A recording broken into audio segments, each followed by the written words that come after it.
Philippi ലേഖനം 4-ാം അധ്യായം 4 മുതൽ 7 വരെയുള്ള വാക്യങ്ങൾ. കർത്താവിൽ എപ്പോഴും സന്തോഷിപ്പീൻ, സന്തോഷിപ്പീൻ എന്ന് ഞാൻ പിന്നെയും പറയുന്നു. നിങ്ങളുടെ സൗമ്യത സകല മനുഷ്യരും അറിയട്ടെ. കർത്താവ് വരുവാൻ അടുത്തിരിക്കുന്നു. ഒന്നിനെക്കുറിച്ചും വിചാരപ്പെടരുത്. എല്ലാറ്റിലും പ്രാർത്ഥനയാലും അപേക്ഷയാലും നിങ്ങളുടെ ആവശ്യങ്ങൾ സ്തോത്രത്തോടുകൂടെ ദൈവത്തോട് അറിയിക്കത്രേ വേണ്ടത്. എന്നാൽ സകല ബുദ്ധിയും കവിയുന്ന ദൈവസമാധാനം നിങ്ങളുടെ ഹൃദയങ്ങളെയും നിലവുകളെയും ക്രിസ്തുയേശുവിങ്കൽ കാക്കും. വളരെ പ്രത്യാശ നൽകുന്ന, ആശ്വാസം നൽകുന്ന ഒരു വാക്യമാണ്.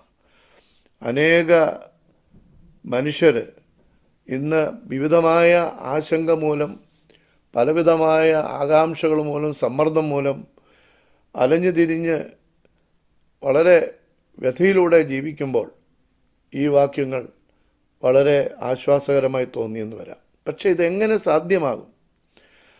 ഇത് എഴുതുന്ന വ്യക്തി, എഴുതുന്ന സാഹചര്യം നമ്മളൊന്ന് മനസ്സിലാക്കണം. അപ്പോസ്തലനായ പൗലോസാണ് ഈ വാക്കുകളിലൂടെ കുറിച്ചിരിക്കുന്നത്. താൻ കാരാഗ്രഹത്തിലായിരുന്നു എന്നാണ് ഈ പറയുന്നത്.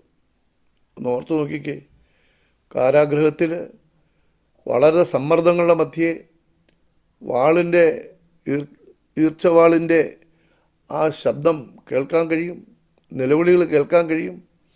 ഇങ്ങനൊരു സാഹചര്യത്തിൽ എങ്ങനെ സന്തോഷിപ്പാൻ കഴിയും എന്നുള്ളത് ആണ് അത്ഭുതപ്പെടുത്തുന്നൊരു കാര്യം.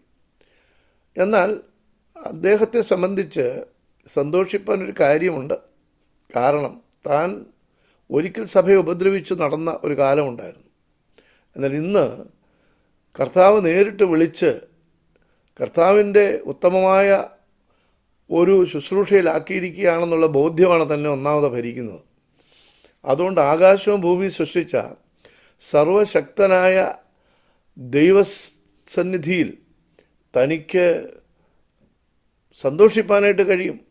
തനിക്ക് വലിയ പ്രത്യാശയാണ് ആ കാര്യത്തിലുള്ളത്. അതുകൊണ്ട് ദൈവത്തെ സേവിക്കുക എന്ന് പറയുന്നൊരു ചെറിയ കാര്യമല്ല. പ്രിയപ്പെട്ടവരെ, നമ്മളും ഈ ലോകത്തിലായിരിക്കുമ്പോൾ പലവിധമായ സാഹചര്യങ്ങളിലൂടെ നമ്മൾ കടന്നു പോകേണ്ടി വരും. നമുക്കിഷ്ടമില്ലാത്ത പല കാര്യങ്ങൾ. ഞാൻ അങ്ങനെ ആഗ്രഹിച്ച ജോലി ഒരു പക്ഷേ കിട്ടിയെന്ന് വരില്ല. ഞാൻ ആഗ്രഹിച്ച ഒരു പഠനത്തിലുള്ള അഡ്മിഷൻ എനിക്ക് കിട്ടിയെന്ന് വരികയില്ല.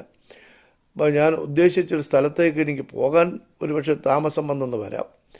പലവിധമായ കാരണങ്ങളുണ്ട്. പക്ഷേ ഇതിൽ നമ്മൾ മനം തളർന്ന് പോകുന്നത് പലപ്പോഴും അത് ഒരു അവിശ്വാസത്തിൻ്റെ ഒരു ഭാഗമായിട്ട് വേണം ചിന്തിക്കാൻ കഴിയും. എന്നാൽ മനുഷ്യനെ സംബന്ധിച്ച് നമുക്ക് അങ്ങനെ പറയുന്നത് ബുദ്ധിമുട്ടുള്ള കാര്യമാണ്. കാരണം മനുഷ്യൻ ബലഹീനനാണ്. എന്നാൽ ഇതിന് കാരണം പറയുന്നുണ്ട്. എന്തുകൊണ്ടാണ് നമ്മൾ സന്തോഷിക്കേണ്ടത് എന്ന് പറയാൻ കാര്യം, ദൈവത്തിൻ്റെ ദൃഷ്ടിയിൽ നമ്മളുടെ ജീവിതത്തിൽ ഒരു നല്ല കാര്യം നടക്കാൻ പോവുക. എന്താണെന്നറിയാമോ? ഇവിടെ വായിക്കുന്നത് നിങ്ങളുടെ സൗമ്യത സകല മനുഷ്യരും അറിയട്ടെ എന്നാണ്. ഈ ജീവിതത്തിൻ്റെ സമ്മർദ്ദവും ജീവിതത്തിൻ്റെ പ്രതികൂലങ്ങളും ഒക്കെയും നമ്മെ സൗമ്യരാക്കി തീർക്കും. നമ്മുടെ ജീവിതത്തിൽ ദൈവം ആഗ്രഹിക്കുന്ന ഒരു മെച്യൂരിറ്റിയിലേക്ക് നമ്മൾ വരികയാണ്, ഒരു പക്വതയിലേക്ക് നമ്മൾ വരികയാണ്. അതുകൊണ്ടാണ് നമ്മൾ പല വാക്യങ്ങൾ അതിനെ ബലപ്പെടുത്തുന്നതായിട്ടുണ്ട്.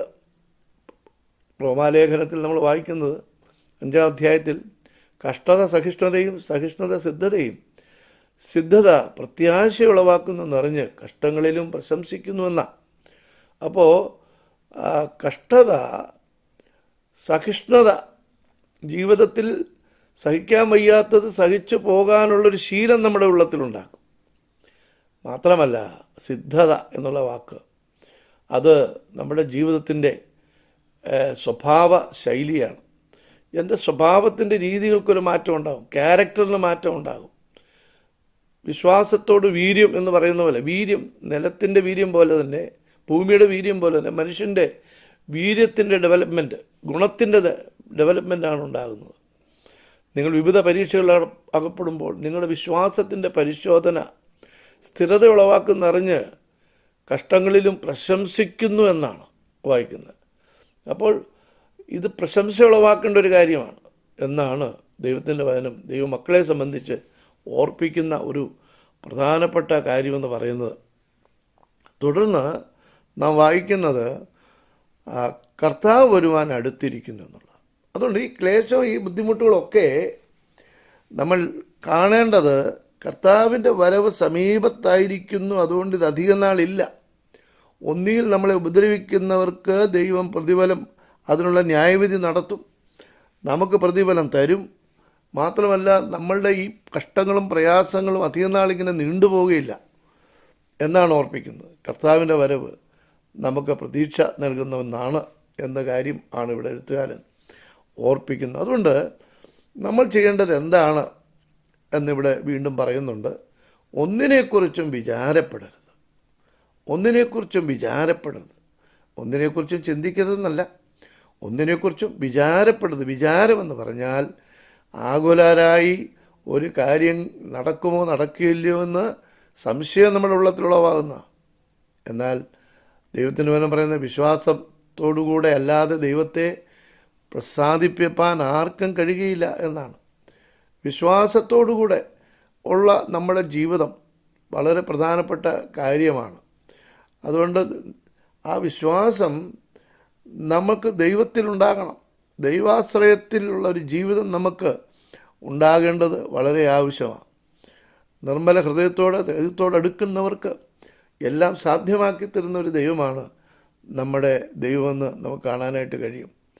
പ്രിയപ്പെട്ടവരെ, അതുകൊണ്ട് എന്ത് തിന്നും എന്ത് കുടിക്കുമെന്നൊരു ശരീരത്തിനായിക്കൊണ്ടും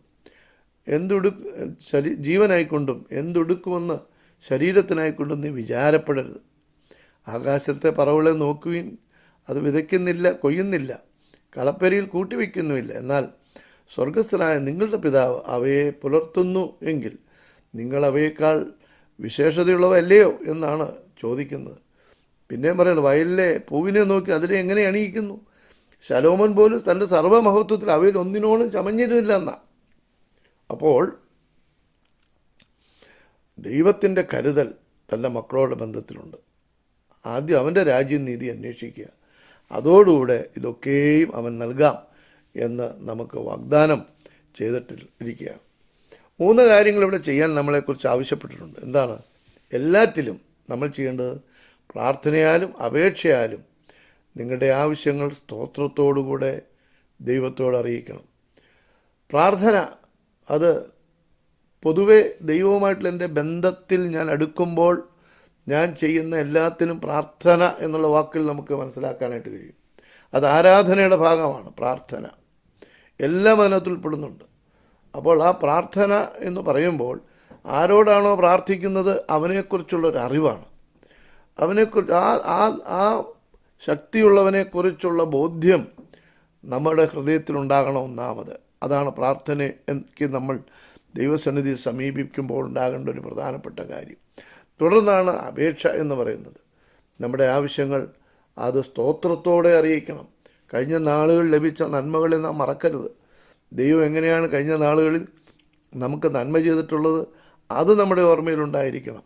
അതുകൊണ്ടാണ് സ്തോത്രത്തോടുകൂടെ.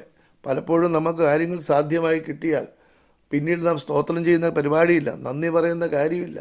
ദൈവത്തെ ആരാധിച്ചുകൊണ്ട് വേണം നാം നമ്മുടെ ആവശ്യങ്ങൾ മുന്നോട്ട് വെക്കുവാൻ എന്നുള്ള കാര്യമാണ് ഇവിടെ ഓർപ്പിക്കുന്നത്.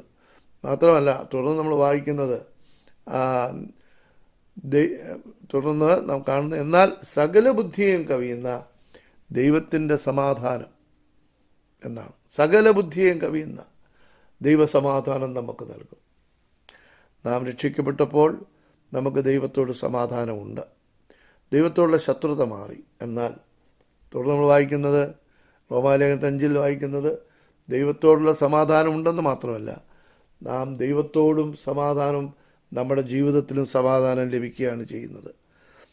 പ്രിയപ്പെട്ടവരെ, സകല ബുദ്ധിയെയും കവിയുന്ന എന്ന് പറയുമ്പോൾ നമ്മൾ ആലോചിച്ച് പോലെയുള്ള ഒരനുഭവമായിരിക്കണമെന്നില്ല നമുക്കുണ്ടാകേണ്ടത്. നമ്മൾ ഒരുപക്ഷെ ഒരു രാജ്യത്തേക്ക് പോകാൻ ആഗ്രഹിക്കുന്നു, പക്ഷെ ദൈവം നമ്മെ അയക്കുന്ന വേറൊരു രാജ്യത്തിലേക്കായിരിക്കും. കാരണം ദൈവത്തിനറിയാം ഏതാ നല്ലതെന്ന്. എൻ്റെ ബുദ്ധിക്ക് അപ്പുറമായ കാര്യമാണ് ദൈവം പ്രവർത്തിക്കുന്നത്. ഞാൻ ചിന്തിക്കുന്നത് പോലെയല്ല ദൈവം പ്രവർത്തിക്കുന്നത്. ഒരു ശത്രുവിന് സംഹാരം ഉണ്ടാകണമെന്ന് ഞാൻ ചിന്തിക്കുമ്പോൾ ദൈവം ചിലപ്പോൾ പ്രവർത്തിക്കുന്ന ആ രീതിയിലല്ലായിരിക്കാം. പ്രിയപ്പെട്ടവരെ, ദൈവത്തിൻ്റെ വഴികൾ നമ്മളുടെ ബുദ്ധിയിൽ ഉരുത്തിരിയുന്ന പോലെയല്ല. ദൈവത്തിൻ്റെ സർവജ്ഞാനത്തിൽ ദൈവത്തിൻ്റെ ആലോചന പ്രകാരം എല്ലാം നന്നായി ചെയ്യുന്നവനാണ്.